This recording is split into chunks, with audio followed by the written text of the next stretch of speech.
Olá, meus queridos amigos, minhas queridas amigas. É com muita alegria e gratidão a Deus que estou aqui para levá-los a se analisarem e ver em que vocês podem estar melhorando para construir mais saúde de forma integral, mais especificamente saúde mental. Vivemos em meio à geração mais comprometida nos valores, no comportamento, na saúde física, mental e espiritual. Com efeito, estamos em ascensão nos números de ansiosos, depressivos, com pessoas desenvolvendo pânico, suicídio, as doenças colapsando o corpo e a mente de todas as faixas etárias. Não há dúvida, para mim, estamos na última e mais comprometida geração. E você, está sóbrio e vigilante no meio de tudo isso? Meu nome, Aparecida Borges. Sou serva de Deus, terapeuta da saúde integral e exercito aqui a minha função procurando fortalecer o exército de Cristo. Convido você nesse momento a se apartar de tudo aquilo que tira o seu foco e a sua atenção nesse assunto. Desligue o seu aparelho, mantenha perto de você uma garrafinha de água para evitar que você se afaste. Mantenha o foco para que a análise seja precisa e eficaz. Eu estou aqui por você e o objetivo é levar você a se fortalecer integralmente. Os dias são maus, por isso aprecie. As catástrofes naturais, as guerras, os rumores de guerras, as ameaças, a fome, a pandemia, o desamor, são os estímulos externos a nos inundar de diversas emoções e sentimentos. Todos os dias, nos nossos relacionamentos com familiares, com os amigos, com os irmãos de fé, recebemos estímulos que podem gerar conflitos e divergências. E ainda tem os estímulos internos que geram conflitos e adoecem a mente e o corpo. Os conflitos estão aí como um leão devorador, procurando a quem devorar. E como vai você no meio de tudo isso? Você está sóbrio e vigilante ou está sendo devorado? Sentimentos de medo, insegurança, mágoa, ressentimento, ódio, falta de perdoar, tristeza e outros semelhantes são um veneno para a alma humana. Desenvolve doenças psicossomáticas e cânceres, se não tratados. Por isso, o que eu pude fazer de melhor pelos meus pacientes até hoje é levá-lo a analisar a mente e o comportamento de Cristo, lidando com esses mesmos estímulos que nós enfrentamos no nosso dia a dia. Tudo que nós enfrentamos, Cristo também enfrentou. Por isso, devemos olhar como Jesus lidava com a traição, com as calúnias, com as prisões, com os abandonos, com os julgamentos injustos, com as perseguições, com o desamor. Cristo lidou com isso até a morte. Por isso eu convido você nesse momento a abrir aí comigo o Manual da Vida, ou seja, a Palavra de Deus, é assim que eu chamo a Bíblia, para a gente iniciar essa análise. Vamos lá no livro de 1 Coríntios, capítulo 2, verso 16. Aí o apóstolo Paulo diz que quem conheceu a mente do Senhor que o possa instruir. Nós, porém, temos a mente de Cristo. O apóstolo deixa claro que tanto ele quanto os apóstolos e os demais cristãos da época tinham a mente de Cristo. Uau! Como é possível ter a mente de Cristo? O que significa ter a mente de Cristo? Será se nós teríamos ansiedade, depressão, pânico, bipolaridade, se nós tivéssemos a mente de Cristo? É fato que seríamos bem mais fortalecidos para enfrentar os estímulos que nos chegam todos os dias. No verso 12 diz assim: ora, nós recebemos o Espírito de Deus, nós não recebemos o Espírito do mundo. O apóstolo Paulo deixa claro que existem dois espíritos no mundo, um do mundo e o de Deus.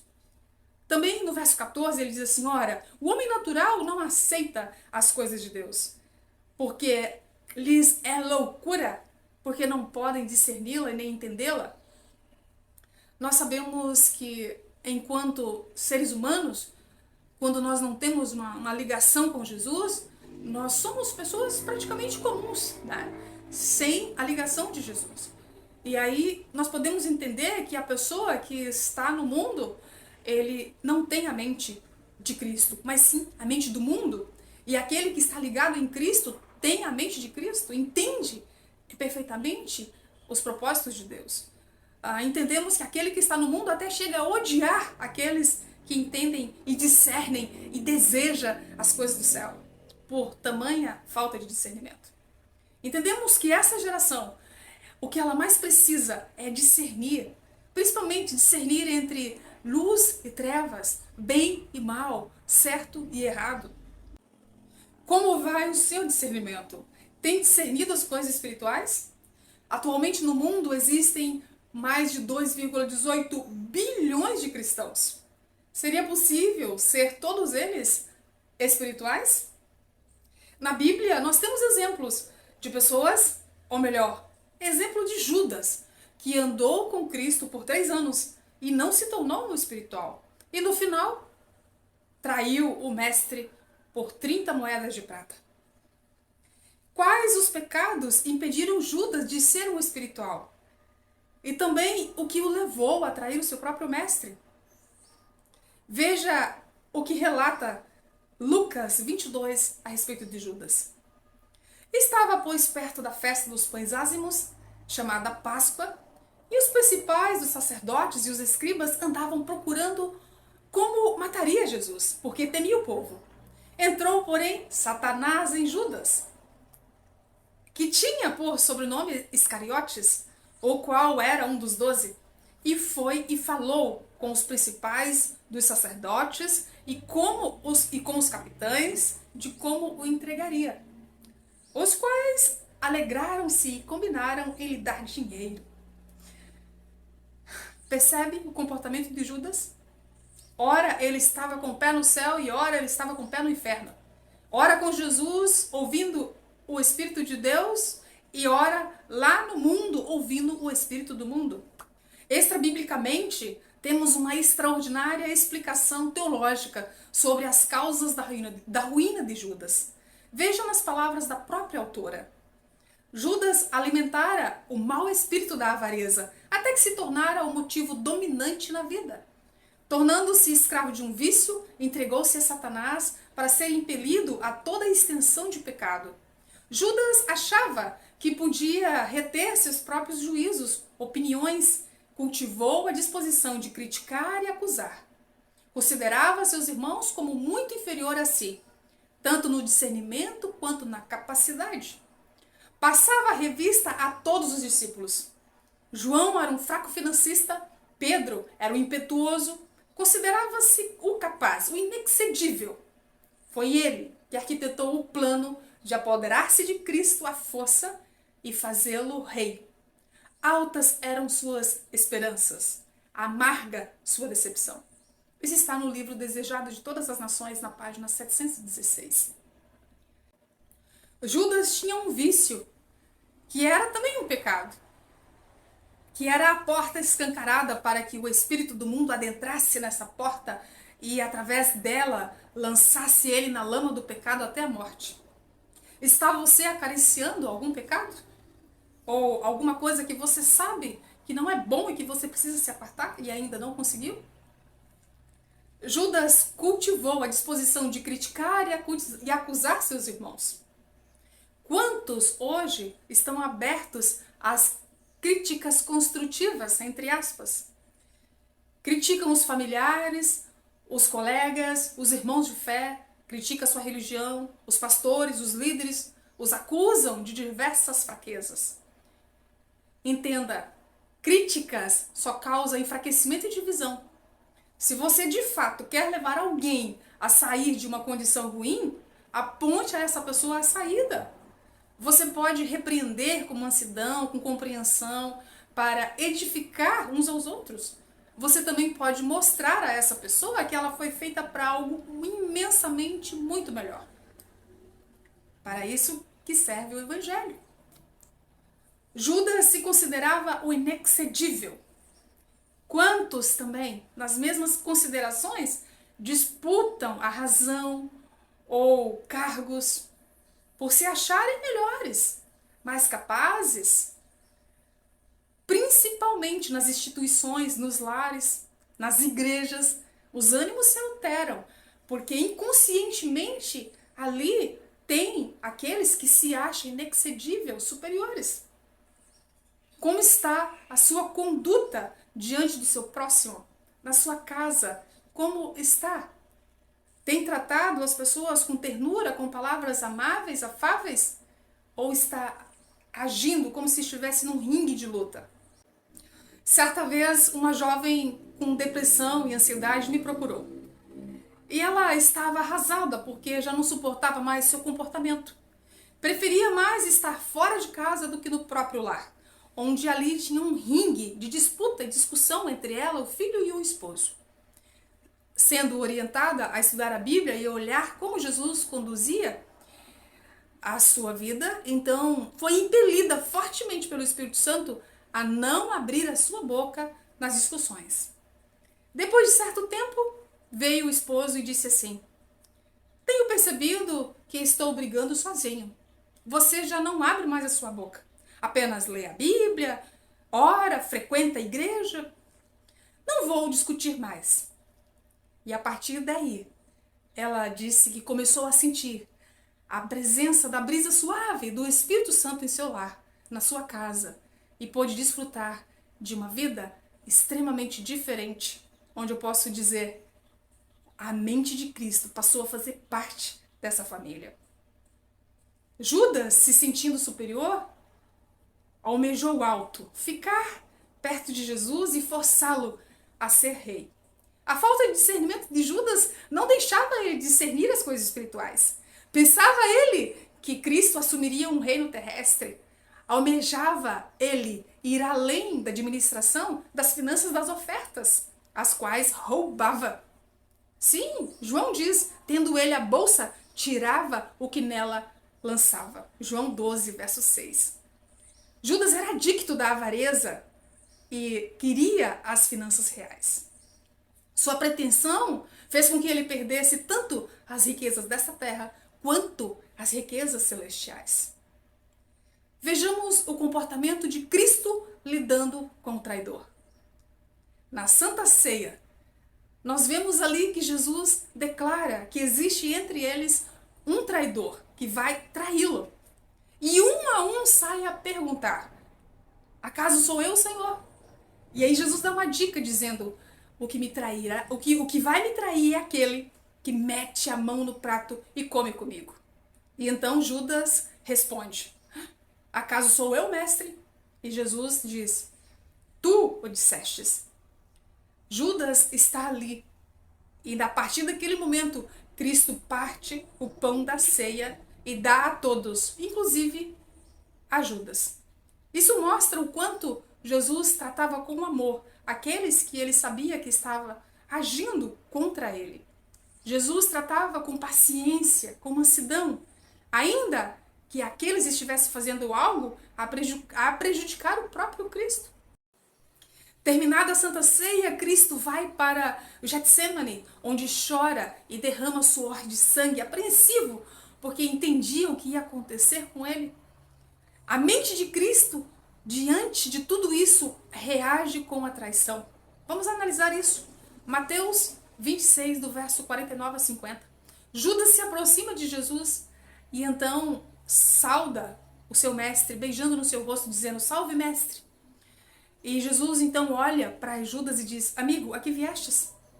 A partir daquele momento, Jesus sabia que ele seria preso, abandonado por seus amigos, sofreria injúrias, enfrentaria a inveja dos fariseus e dos sacerdotes, seria julgado e condenado injustamente, seria cuspido, humilhado, escarnecido, pregado na cruz, traspassado por lanças, seria triturado até o pó.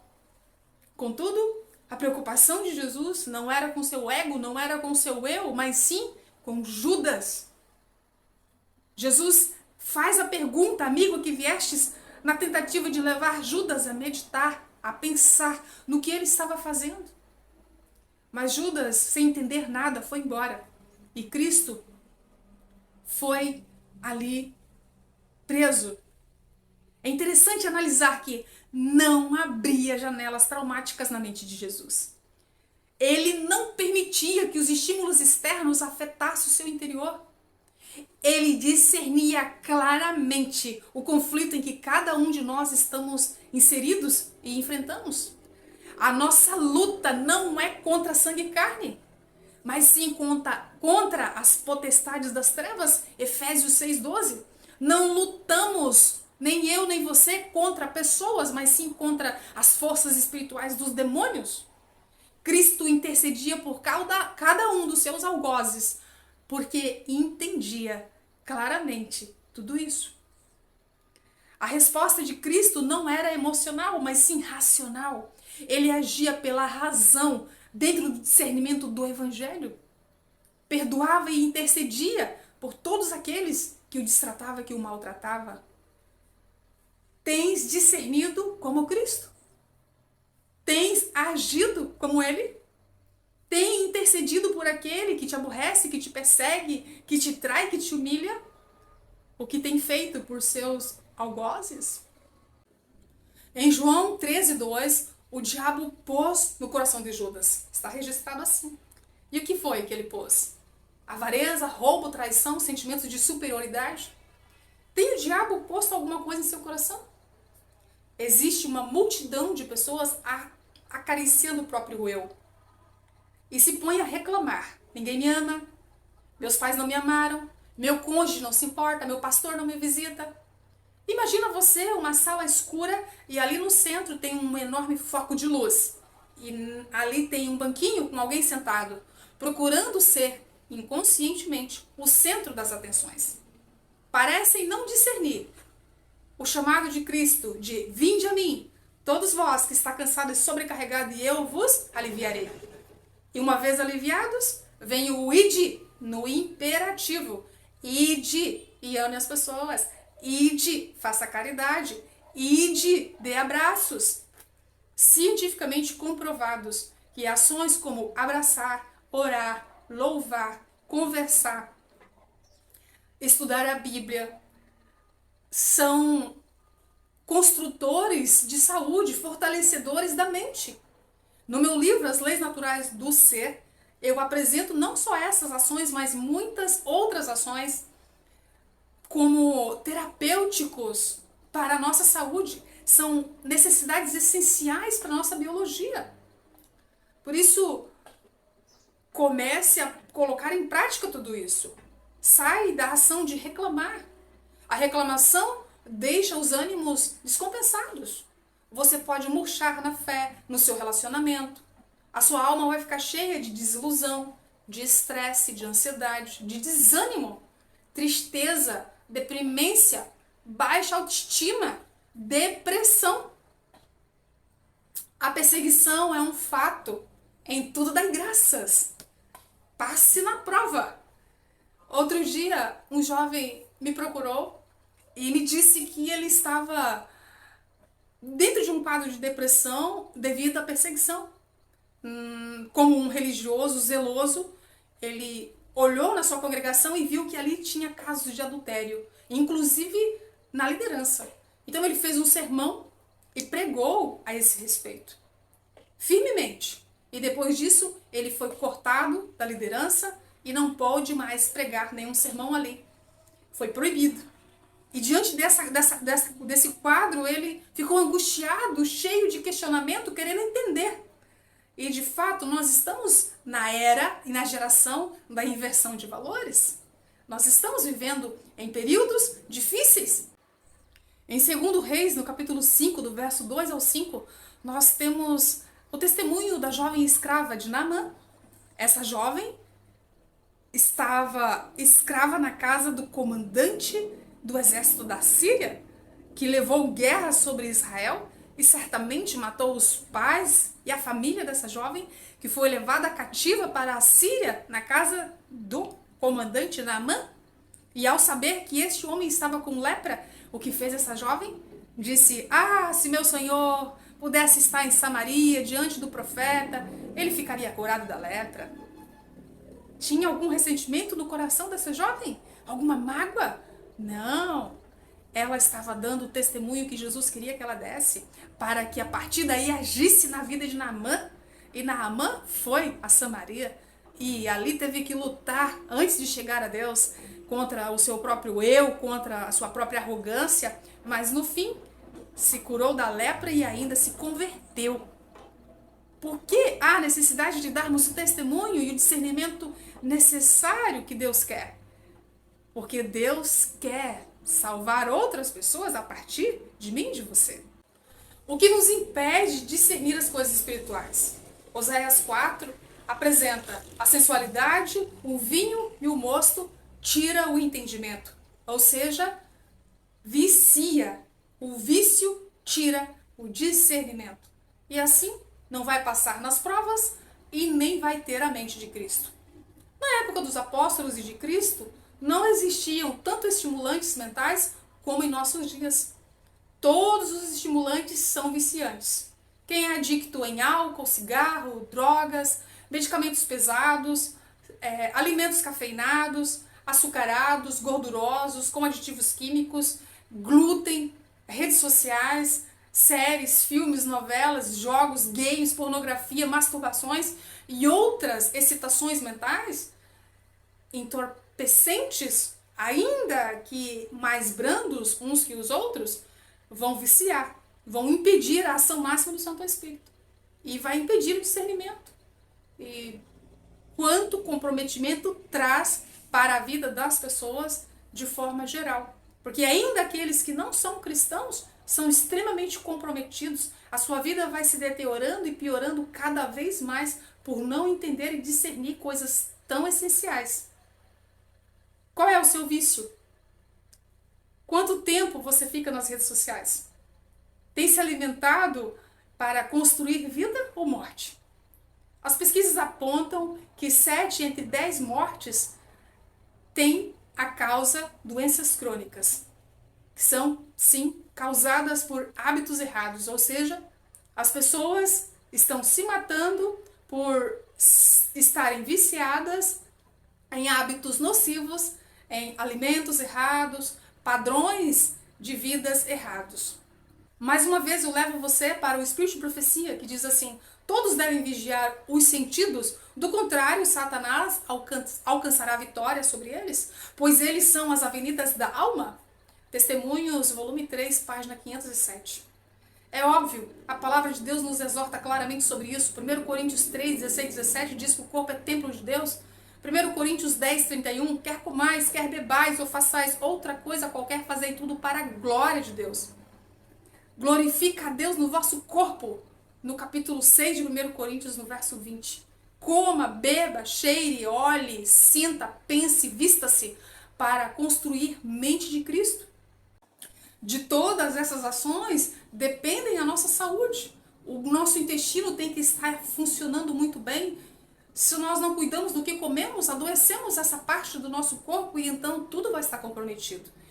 Na produção das substâncias fortalecedoras do cérebro vai estar comprometido. E aí estamos comprometidos. Precisamos entender que substâncias como serotonina deixa você calmo, sossegado, sereno, tranquilo diante das provações. Substância como a endorfina deixa você alegre, feliz, bem-humorado nas provações.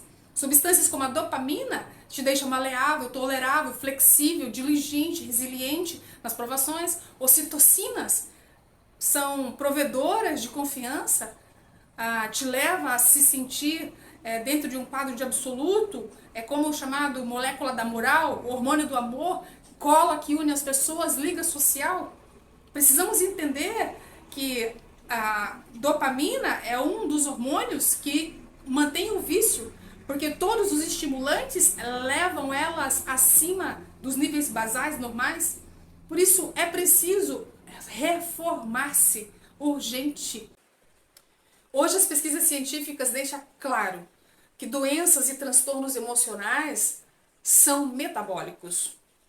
Porque quando você consome alimentos que não suprem as necessidades da sua biologia, como por exemplo os industrializados, cheios de adições químicas, que muitas vezes não oferecem nada de benéfico, nada de benefício ao seu organismo, simplesmente oferece intoxicantes e estimulantes, gorduras, açúcares, farinhas refinadas, adições químicas, que vai comprometer a sua biologia, comprometendo o seu intestino, comprometendo o complexo neuronal do cérebro, vai fazer com que todos aqueles hormônios, que são chamados ali os hormônios da alegria que eu já citei, fiquem comprometidos, não sejam produzidos.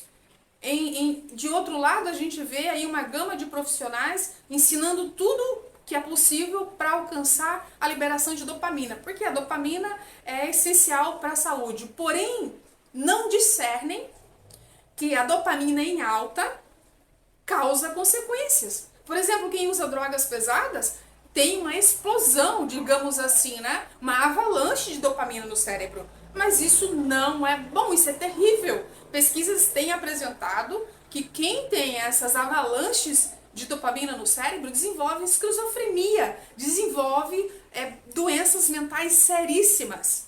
Por isso nós devemos buscar cuidar das nossas químicas cerebrais de forma que ela esteja regular em seus níveis basais e assim teremos segurança. Já entendemos através das ciências hoje que no nosso cérebro existe o complexo de Deus. E o que é o complexo de Deus no cérebro, o ponto de Deus no cérebro? É quando você exerce a fé, a oração, o louvor, a gratidão, os afetos, o abraço, congregar, a caridade, o amor, tudo isso desenvolve no nosso cérebro circuitos neuronais específicos que vai liberar dopamina em níveis básicos e vai fazer com que você fique fortalecida.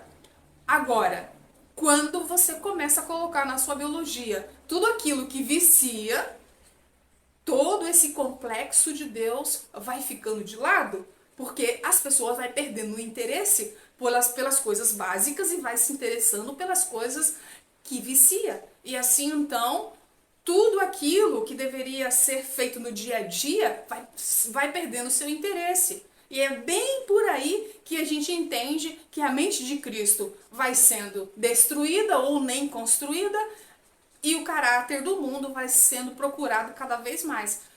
A urgência da reforma no estilo de vida que Deus incumbiu aos adventistas do sétimo dia para que estes entreguem ao mundo inteiro e hoje está provado cientificamente pelas pesquisas científicas. E parabéns para você que está dando passos para viver essa reforma no seu estilo de vida, nos seus hábitos, construindo nova identidade, construindo mente de Cristo. A prática dos remédios de Deus disperso no compêndio de sua criação, na natureza, supre as necessidades da nossa biologia, respalda as leis naturais do ser. Confiança em Deus, alimentação saudável, ar puro, água, sol, descanso, exercício físico, domínio próprio são essenciais para a nossa saúde integral. Em meu livro, As Leis Naturais, também apresento essas ações, que são terapêuticas, para fortalecer você e ajudar você a vencer esse lado do diabo e principalmente as epidemias e as doenças dos dias em que vivemos. Tem discernido para que servem as provações que Deus permite chegar até a sua vida? Eu não sei você, mas na minha época de escola eu só me contentava quando eu tirava 10. Se eu tirasse um 8 eu já ficava aborrecida e procurando entender onde foi que eu errei, onde eu precisava melhorar. E hoje não é diferente. Deus permite as provas para que nós sejamos aprovados e é óbvio, com nota máxima. Por isso, se há um problema entre os casais, é para que eles se tornem mais unidos, né? Ali com cuidados mútuos e fortalecidos na presença do Senhor, jamais se separar. Se há conflito entre pais e filhos, é para que eles fiquem mais unidos, mais cheios do poder de Deus. Se há desavença entre irmãos, a prova é para que eles fiquem mais unânimes. Se há perseguição, é para que cada perseguido se coloque nas mãos e no colo de Deus. Se há problemas entre os filhos de Deus, a prova é para que isso se torne para a honra e glória de Deus, porque Deus é especialista em tornar o mal em bênção na vida daqueles que o ama e que o busca. A maior provação que eu já passei na vida até hoje também foi a minha pior dor. Há tempos atrás, quando me veio o entendimento de que aquele que ainda era, na época, meu esposo, era um pedófilo. E a pior dor foi entender que a minha filha foi uma de suas vítimas. Na época, minha filha já tinha 17 anos, o fato ocorreu entre os 11 e 14 anos, mas essa dor tomou conta do meu coração de tal forma que eu me sentia a pior das pessoas. Primeiro porque comecei a pensar que no lugar onde minha filha deveria receber carinho, proteção, afeto e amor, ela foi o lugar em que ela mais foi desrespeitada, que foi ali no lar, debaixo dos meus olhos, e eu não enxerguei. Depois, ali, eu tive que lidar com os sentimentos de ódio, de mágoa, de rancor, desejo de vingança contra aquele homem. E eu chorei por dias ali terríveis e um desejo enorme de matar dentro do meu coração. E todas as vezes que eu pensava em matar aquele homem e fazer maldade contra ele, eu ouvia o Espírito Santo de Deus falar na minha mente dizendo: filha, minha é a vingança, eu retribuirei. E então eu entendi que sozinha eu não conseguia tirar aquele dardo do Satanás do meu coração. E eu comecei então a orar e jejuar e suplicar, porque eu já era uma cristã convertida. Eu já entendia a diferença entre a luz e as trevas, o bem e o mal, mas ainda assim eu não conseguia lidar com aquele rebuliço de sentimentos de vingança e de ódio no meu coração. E eu me pus a jejuar dia após dia, seguidamente. Até que no 7º dia, eu vi a face daquele homem. Porque quando eu soube essa história, ele estava viajando. E quando ele chegou, eu estava no meu 7º dia de jejum. E eu pude olhar na face dele e ouvir claramente, nitidamente, Deus falar para mim: filha, ele é morto. Ele precisa renascer. E eu, então, pude olhar para aquele homem e sentir no meu coração a misericórdia que Deus tem por aqueles que estão aprisionados e escravos do pecado. E eu pude ali perdoar aquele homem pelo mal que ele fez. E entreguei ele a Deus, conversei com ele, deixei as claras que eu sabia de todos os maus feitos que ele havia feito na minha casa. E depois de um tempo, Deus permitiu que ele fosse embora. E hoje estamos livres, assim como também estamos livres da dor, do ressentimento, da mágoa, que Satanás tentou suplantar em nossos corações, tanto no meu quanto na minha filha, por conta desse acontecido. E hoje posso testemunhar para você que, de fato, Deus faz bênçãos na vida daqueles que o buscam quando o mal toca. Cada prova, querido irmão, querida irmã, é para tornar você cada vez mais forte, porque Deus está preparando você para algo muito mais sério. Para concluir toda essa palestra, eu quero dizer a você que se cuida, porque senão pode ser tarde demais. Voltemos os nossos olhos para Judas. Judas gritou dizendo: pequei contra sangue inocente. E respondeu os fariseus: que nos importa? Isso é contigo? Depois de trair seu mestre, sem discernir os propósitos do céu, desesperou ao ver Jesus submeter à morte. Reconhece o seu erro, confessa os seus pecados aos filhos do diabo, que lavam as suas mãos dizendo: ó, é contigo, ó, não tenho nada com isso. Judas, viciado em dinheiro, viciados em críticas, acusações, sentimentos de superioridade, não ouvia mais o Espírito Santo de Deus. A mente de Judas acostumou-se a dar ouvidos ao diabo e não mais ouvia o Espírito Santo. E dessa forma, acostumado a ouvir o tentador, o leão devorador, a antiga serpente, o Satanás, Judas foi e se enforcou. Quantos, acariciando pecados, maus hábitos, entregam suas disposições mentais a Satanás? Entregando suas mentes ao inimigo das almas, ainda que seja guardando pequenos vícios que parecem ser insignificantes, acabam encerrando ou enfraquecendo a ação do Santo Espírito na vida. E dessa forma, a mente de Cristo não vai ser construída. Aquele testemunho especial que Deus espera que cada um de nós entreguemos para salvar outras vidas, não vai ser feito. E aí não vamos conseguir agir como a serva de Naamã, porque se nós não estivermos fortalecidos, nós não vamos conseguir agir na vontade do Senhor. Eu finalizo deixando uma frase do Espírito de Profecia para que você reflita e medite nela, que diz assim: Quando o Espírito Santo de Deus toma posse do coração, ele transforma a vida. Os pensamentos pecaminosos são postos à margem. Renuncia-se atos maus. Amor, bondade e paz toma lugar da ira. Inveja e luta. A alegria toma lugar da tristeza. E o semblante reflete a alegria do céu. Mente, Caráter e Personalidade, volume 2, página 760. Buscai o Senhor agora mesmo. E isso com choro, com planto, com clamor, se for necessário, e é necessário, para que Deus ajude você a vencer todas as provações, ajude você a fechar as portas e as janelas da sua mente, de modo que o inimigo saia em retirada, sabendo que a causa dele em sua vida é perdida. Enquanto nós não tomarmos firmes decisões assim, o inimigo vai estar nos rondando. Viva a reforma que Deus deseja que nós vivamos, ela é de suma importância para os dias em que vivemos. Nós olhamos para todos os lados, a pandemia, a doença, a enfermidade, o desespero, e a cada dia nós não sabemos o que vai nos acontecer. Precisamos estar fortalecidos espiritualmente, fisicamente e mentalmente para enfrentarmos seja lá o que vier. Por isso, eu finalizo deixando essa pergunta para você. O que você vai fazer com todas essas informações que está sendo dada a você agora? Saiba, Deus tem misericórdia de você. Deus está desejoso de livrar você do mal. E você, o que tem feito contra o mal? Pense, que o Senhor te abençoe e te guarde. E eu quero agradecer você que tem me acompanhado nesse canal, que me assistiu até agora. Muito obrigada. Que Deus abençoe ricamente. E eu quero nesse momento lhe fazer um pedido especial.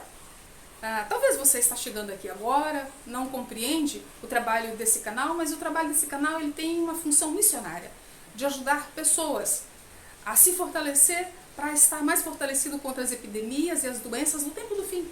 Na minha jornada com Deus, porque é Deus que colocou esse desejo no meu coração, Deus me leva de cidade em cidade, de casa em casa, e quem sabe uma hora eu bato aí na sua porta.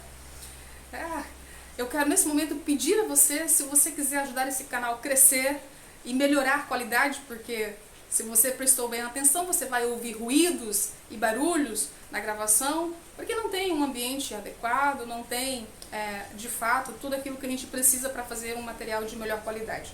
E também, na minha jornada de porta em porta, principalmente com os carentes, Deus me deu a orientação de ajudar os pobres e necessitados. Então, quando eu encontro os enfermos que não têm condição de arcar com os custos dos seus tratamentos, tenho feito isso na medida do possível que Deus tem me dado condição.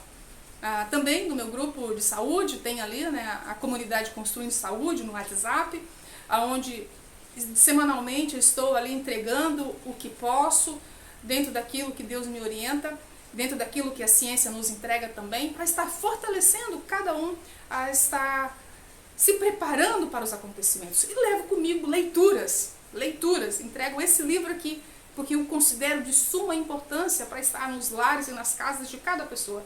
E se você sentir aí no seu coração o desejo de nos ajudar, eu vou deixar o Pix na descrição desse vídeo, coloco aqui na tela nesse momento para que você se sentir no seu coração naquilo que você puder, nos ajude a crescer e também a chegar em mais lares, em mais casas e levar cuidados e zelo e amor àqueles que estão necessitados.